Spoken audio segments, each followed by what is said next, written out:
So it's one of those videos, my friends. It's one of those days, so I will try and be as magnanimous as I can to begin. But I do think it's important to point this out, mostly because there's so many negative Nancy's in the world that like to twist things. If you enjoyed this episode of SmackDown, more power to you. I think you are winning the day, because that's what sports entertainment is there for.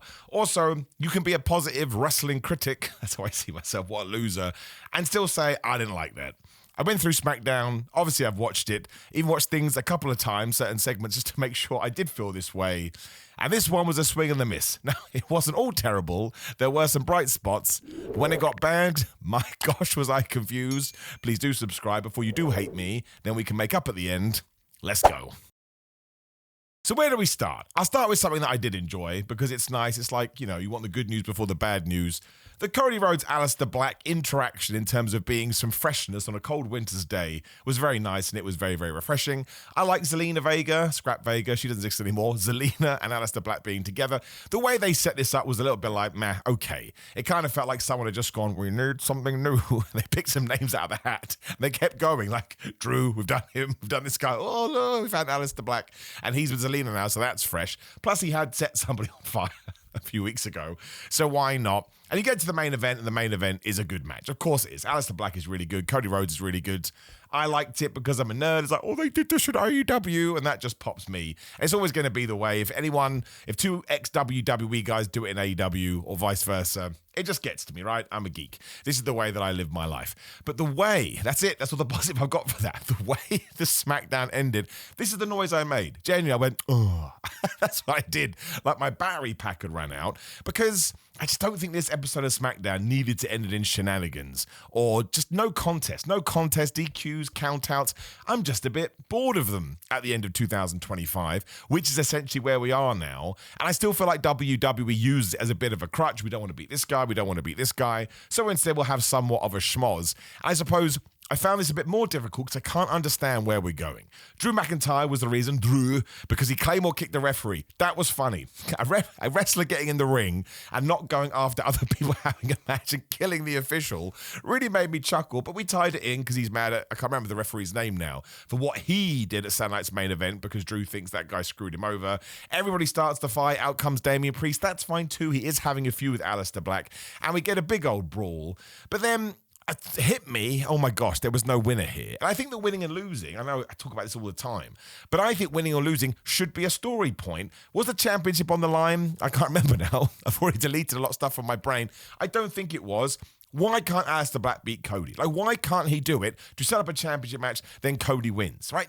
It doesn't affect Cody Rhodes as a superstar for experiencing some losses as long as he incorporates that into his character, incorporates that into his promo. I think we've become a bit scared of beating people, and that's across all wrestling promotions of the modern day, and I think it needs to go away. It's not that deep, man. It's not that big of a deal. But then Nick Aldis comes out and he suspends Drew McIntyre. Now, look, putting my normal hat on, I would presume Drew is about to go film the new Highlander movie. Awesome for him. What's Drew's real name? Drew Galloway. Man, thumbs up, great. I want all wrestlers to get all the opportunities and go out there and live life, right? And get experiences. Putting the nerd hat on, looking at the show, man, it was annoying.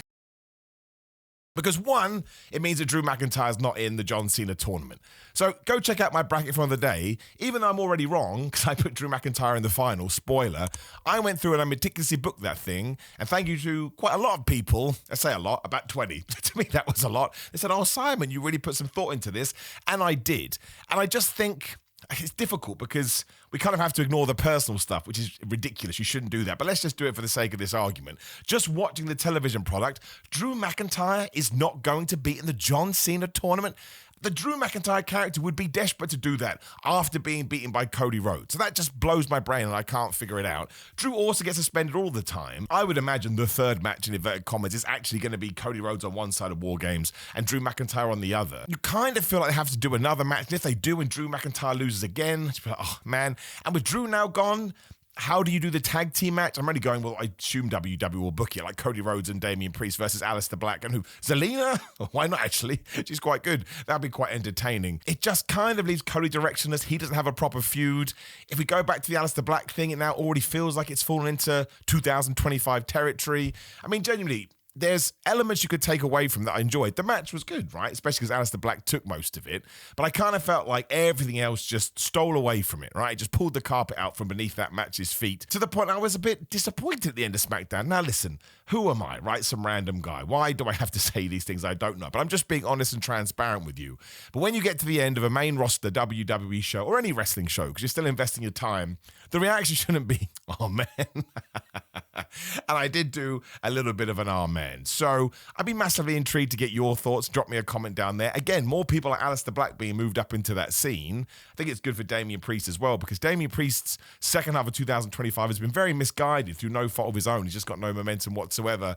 But yeah, I didn't think that worked. And it makes me completely clueless as to what we are going to be doing next week. But there are also other things we need to talk about.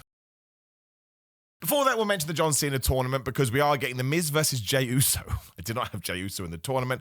The way I looked at it was, I thought anybody that was going to be in War Games wouldn't be in the tournament. Like, I don't think CM Punk's going to be in this tournament. That's why I get confused, or maybe he is. I think I've got it completely wrong, but hey-ho, I did my best. And we're getting LA Knight versus a mystery person. I don't mind that at all. I think it's going to be Joe Hendry or Matt Cardona. Both are going to get massive reactions. And LA Knight will beat, I think, either one of them because even though the internet thinks otherwise, I can't see a world where someone who's probably going to be on NXT for the next 6 months to a year is going to beat LA Knight. That would be Joe. And of course, Matt Cardona would be coming in as a non-contracted WWE employee. And we know what WWE does there. But I still think it benefits both of those guys. So I suppose that's fine. That's okay. The Miz versus Jey Uso is a very strange match. And listen, I love The Miz. The Miz is still underrated. The Miz is one of the best wrestlers or best WWE superstars ever. He's brilliant. If everybody could follow his template, you're going to go on to have a great career. And the day he goes into the Hall of Fame, I'll be like, yeah, if anybody debates it, I'll argue till the cows come home. He doesn't need to keep going about WrestleMania 27 in 2011, right? That's 14 years ago. We all have to move on. It happened, but that's not a good enough reason to sort of bring in here. That just made the whole thing feel a little bit like, I don't want it to feel stereotypical, and I wanted it to feel fresh. And that's the way that I booked it. This is why I'm just sat here in my office, right? I'm not booking wrestling shows. Clearly, I have no idea what I'm talking about. At the moment, I'm still going to enjoy it, but I need brackets too, right? I need to, so I can sit there and be a geek, right? Well, if that guy wins, he's going to fight this person. At the moment, WWE wants to keep it all surprises. It's just not what I would do. All right, let's get to what you do want to talk about. Julia and Chelsea Green. Now, the good. Chelsea Green being the US champion, nothing wrong with that. Chelsea Green is so entertaining. I'm never going to get mad about any goodness being bestowed upon Chelsea Green. As the rest of it, may be the worst thing that WWE's done all year. It doesn't help that it is for this Women's US Championship, which is like a squirrel on the side of the road, right? No one cares about it. Just look at it as it goes by. Obviously, the squirrel's been hit by a cart. This is way too dark of an analogy. Let's just move on. I kind of think to do a match like this, if you don't know, it went 1 minute and 38 seconds. Everybody just slapped each other. So Chelsea slapped Julia. So Julia slapped her. So Chelsea was on the rope. So Kiana James slapped her. And then Alba Fire kicked Kiana in the face. For some reason, that gave Chelsea Green all of her HP back. And I guess she triggered her MP special move. Then all of a sudden, she hits the most devastating move in all of sports entertainment, the surprise roll-up on Julia. Feet on the rope, 1, 2, 3. Now, if you want to get super nerdy about this, Julia should be able to kick out of that after a minute. But the problem is, she hasn't even been booked badly. She hasn't been booked. Like, I think she beat Zelina for the title. Did she face anybody else? Maybe Meechin and B-Fab, because, oh my gosh, they just turn up, oh, US title, then they leave again. It's so strange that happened on this show too. But because we've done nothing with that title, it has no momentum. I don't mind hot potatoing it around, but it has to have, let's call it a television title, right? Which is what it essentially is. In order to make this kind of stuff work, you need to be doing what Ilya Dragunov is doing with his version. When it feels exciting and you tune in, you're like, oh my gosh, I can't believe Chelsea Green's going to beat Julia. Oh my gosh, he did it in a minute. Whereas when you do it like this, you just go, well, what are we doing? Now it's back on Chelsea Green. She has no feud. She's going to take on Julia again. Julia did a social media post saying she was mad. Are we going to move Julia up to the main event? Let's not pretend that Julia wasn't awesome in NXT. I saw some people saying that earlier. I totally disagree. You look at Stephanie Vaquera on Raw, that's what we should be doing with Julia on SmackDown. You can't even tell me. If you want to say she's a flop so far, I would still argue with that. I hate that term anyway.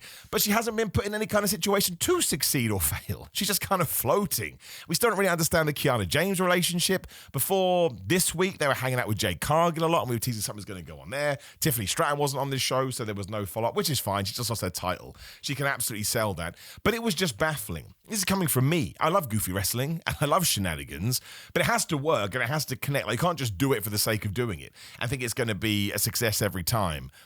When this happened, because again, I never look at social media before I watch the show because I like to take it in fresh. And I was like, okay, this has gone either one of two ways. Either everyone loves it because of Chelsea Green, and I did have that feeling, right? I was made up for Chelsea because she deserves the world. But Julia deserves everything as well, and it was just... it's like the main event. It just took the shine off everything. You're like, why did we do this? It kind of felt like we did it for something to do. How do we surprise people? How can we sort of make people go, what? It was a bit like Aleister Black walking out. Like Aleister Black. It's a bit like Chelsea Green won in a minute 38. And I think the overall issue is it does nothing for the belt, which now is just on the ground. Hi, belt. How are you doing? It has no prestige. It has no importance. It's just nothing. And again, it's nobody's fault other than the people writing this stuff down on a piece of paper. And I don't think they're doing it intentionally either. They're trying stuff. And I've said that on all my videos too. Throw things at the wall. That sounds a little bit more wacky. But I mean, come up with an idea and try it. But if it doesn't work, you need to retroactively go back and try and fix it. And I think that's what we need to do here. Chelsea Green can make this title mean something, but she needs a lot of feuds, she needs a lot of programs, she needs a lot of TV time, she needs a lot of talking about the damn thing, because that just sells it to the audience. This was not good. It just wasn't. It was a bit like the Giovanni Vinci stuff from 6 months ago, and we all know how that ended. No one's going to get fired here. I'm not saying that nobody's going to get released because their upside is too high. When you watch something that is meant to be week-to-week television, compelling television, entertaining television, there has to be something you can take away from it. And other than, yes, repeating myself for the third time, Chelsea Green finally getting a win, it didn't serve anybody else, and I think it was a misstep. Nothing that we can't rectify. I know Julia hasn't been buried forever. You can get somebody back on their feet in a month if you book them like an absolute super trooper. But I didn't like this, right? And I always try to look for the bright side of life. I'm going to play this clip for the people that come in social media going, you like everything. So don't watch my videos. On social media, I only talk about the stuff that I like. Have you been through social media? It's doom and gloom and it's negative. I don't think you need a bald idiot adding to that. So I try and find the things I do like to promote. It just makes me feel better as well. It's just a nicer way to live. But here, when we are getting to the nitty gritty, bad. It just was. But unlike all these other grifters out there, if you loved it and you're over the moon and you thought it was fun, it made you have a reaction, I'm so happy for you, which sounds way patronizing, but I mean it. I am, because you took 2 hours of your life, which is very precious, nothing more precious than time, and it worked for you. And it just goes to show it's horses for courses. No one is ever going to feel the same about this stuff. I still didn't like it. Otherwise, yes, the Ilya Dragunov, Johnny Gargano match was brilliant. I don't even have much to say about it. It was just an excellent match. Like, if you are into work rate, I saw somebody else melting down the internet, oh, work rate doesn't sell. What's that even for this person? It just popped up on my timeline. Everything sells in wrestling, but you have to have a bit of everything. You have to have shenanigans, dumb stuff, comedy stuff, good work matches, and that's what this was. Johnny Gargano went back to his independent days. Ilya Dragunov is just not human. I think get rid of the Nov part. I think he is a dragon, so him and Dragon Lee are going to have to feud. But that's all I can tell you. You combine it with the Sami Zayn run, and this is, I don't want to say all-time stuff, that's an exaggeration. But in terms of 2025, and in terms of what SmackDown is doing, it is brilliant. Like, this match was great. The behind-the-head super kick Johnny Gargano gave Ilya Dragunov, he just kicked him. There was no wrestling. Sometime Bret Hart's going to see this and have a total meltdown. He's not going to be able to handle that at all. But the finish was good, an H-bomb, and it kind of feels like we will do the Tommaso Ciampa match next week as well. And I like that, because I kind of feel like Tommaso Ciampa and Johnny Gargano have always had, in a good way, somewhat of a competitive relationship. So he'll probably try to up it, and it's going to be even better. Does Ilya all of a sudden need to go into a proper feud? Maybe. I mean, maybe we can see where we can go. But this should be a long run, because obviously Ilya Dragunov only just came back to TV. But then again, that ties into the Sami Zayn stuff, which is also confusing. Because Nick Aldis will not allow Sami Zayn to go to the ring for Tala I'm the Tallest Tonga taking on Phoenix, even though he knows the rest of the MFTs are going to be there. I find that totally perplexing. I don't get it at all. He still runs out after the match anyway. I quite like Phoenix versus Tala Tonga. I mean, it was the most stereotypical thing you'd ever seen in your life. It was just a squash match, basically. Although I think Phoenix got in more offense than I was expecting, but it did come down to expectations, right? I didn't think I was going to get anything but this. I thought Tonga played his role very well. I thought Phoenix sold his ass off, and when he did have his offense, he looked very, very good. Sozoka on the outside is hilarious. Like, he is the best thing about SmackDown. What did he do last week? He danced with a skeleton or something, or dabbed it or something. The man is brilliant, and he deserves more. And then, yes, Tonga wins pretty cleanly with the chokeslam. Out comes Sami Zayn with the chair. But then you're like, I don't know if I do hate this, to be fair, but still, there's a lot of repetition on SmackDown. So we're going back to Solo Sikoa versus Sami Zayn, which we have already done. Not necessarily a bad thing, and you can certainly tell it from a story angle. I'm sure we'll do Sami Zayn and Phoenix versus these two at some point, but it doesn't light up your life. It's not exciting, and I kind of think SmackDown needs a bit of a reset. I did enjoy the fact that Machine Guns and Shinsuke Nakamura fought the rest of the MFTs away. They are baby faces, and Shinsuke has been teaming with Phoenix. You're probably going to do a 6-man or an 8-man tag or something here, and it will be fun.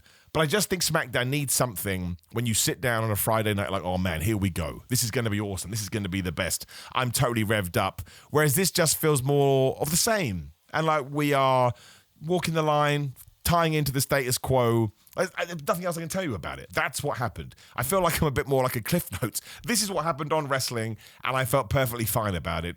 It isn't really the kind of buzz that I do want, but I will also give WWE the benefit of the doubt because it is the 8th of November, and they often fall into this territory before Survivors, and you get to the Royal Rumble, and everybody's pumped up again.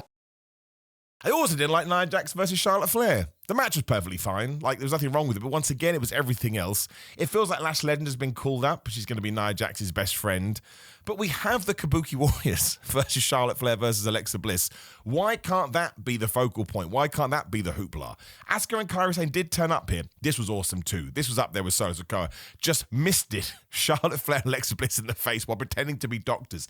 That is so flubbed up, like a couple of tyrants. I would have that was like, 8 seconds? And the match that Charlotte versus Nia was fine. I just think I've seen it too many times. And I like Lash Legend being on the main roster. She's certainly good enough to go.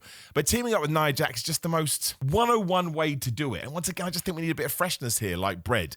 But also, you could have removed all of that. Like, you don't need to do the Nia Jax Lash Legend stuff. Well, you could do that as a one-on-one match, should you want. You could have had Charlotte and Alexa come to the ring, cut a big promo, put over the tag team titles. Oh my gosh, Asuka and Kairi Sane. How are we going to do this? But then also talk about the team they beat last week, Bayley and Lyra Valkyria. Sell. Put some love on these titles.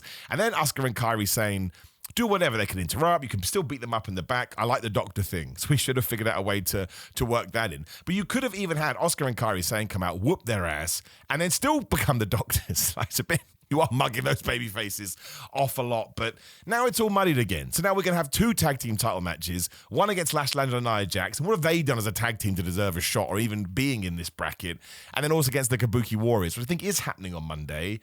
It's too much, right? I think sometimes you just want to shine a spotlight on one thing. So this made me feel like a lot of stuff on SmackDown did. Match was fine, enjoyed myself, had a perfectly good time. But everything that happened afterwards, I was like, all right, I guess. And I like Lash Legend. And I think Lash Legend will have a damn good career as long as she's booked in the right way. I'm repeating what I've said in other videos. But Michael Cole and Corey Graves were too much for me. They've clearly been told you have to get her over. So the way they got her over was like, wow. The greatest professional wrestler that I've ever... Oh, she's so strong. Oh my gosh, I want to take her out for dinner. You do need a bit of nuance. You don't need to smack us over the head with this stuff. We do have brains. I'm sure some of us are dumb, but I'm sure they'd be able to jump on the train as well. So that was my biggest takeaway of SmackDown overall. Just strange, weird, odd, confused. I don't think anything else happened. Maybe I'm completely wrong. Again, you can check out my Ups and Downs series, Freelance for What Culture, where we go through it step by step. But, I mean, the way I kind of see it these days is if I get to the end of the show and I start thinking about thumbnails and titles for videos and I got nothing, like I don't think a lot happened on this show. But we are 3 weeks away from War Games. War Games is always good. But yes, it was a hit and a miss episode of SmackDown. I'd be massively intrigued to hear what you thought about it. So again, make sure you drop me a comment down there. And if you liked it, tell me why. And listen, I'm not trying to pretend there weren't elements I liked. Cody Rhodes, I still love him as a babyface. He needs something extra too. I think that came across as an opening promo, which was still good. Ilya Dragunov, Johnny Gargano, fantastic. Tonga, nothing wrong with that. Phoenix, MFT, Solo Sikoa. As for the rest of it, though, it's certainly hit and miss. And the Chelsea Green thing, it's easily redeemable. Chelsea Green as US champion is great. Julia is great regardless. Need to do something with this Kiana James thing. Again, why haven't we established that more? As I now go back into talking mode. We know that she's her agent, but why is she her agent? Why did they get together? Just let them cut a promo in the ring. Just do a bunch of videos. At the moment, it's like, man, we've given you enough. Well, no, you haven't, right? I can sort of figure it out because I've been watching wrestling for a long time. I just think we could put a bit more TLC into it. Anyway, I draw a line under there. Like the video, share the video, subscribe. Please do hit the notification bell. Click the video on the screen. Go watch my John Cena predicting tournament. That took me a long ass time. Not that you need to know that, but I actually agreed with what I had done. Sometimes I make predictions and I feel like an oaf. I still feel like an oaf, but for very different reasons. Come tell me I'm wrong, Simon316. And yes, the picture I put up on social media yesterday, because somebody asked me, of my long hair is real. See, people said it was AI. Of course it's not AI. That's how I spend my time, for goodness sake. I used to have long hair, then I lost my hair, because my dad is bald, my brother is bald, my granddad is bald, my great-granddad was bald. I did not pull the hair genetic lottery, okay? We can just all deal with it. Patreon.com/Simon316 for my watch-alongs. GorillaMind.com/Simon. You just go to Simon and get 10% off. And there's even more now off. They're always doing deals. Ships worldwide. And there's a deal on US shipping at the moment too. So check that out. Good supplements. I wouldn't support them otherwise. Simon316 on social media. We talked about that. TikTok, Cameo, Pro Wrestling Tees. Please do go and check out my TikTok. That's where all my when WW promos gone bad producing videos have gone. There'll be other places too, but it's 2025, right? We've got to grow that content, and it likes dumb stuff, so it works. Have a great weekend. We'll have a video tomorrow talking about the Survivor Series, but otherwise, see you next week.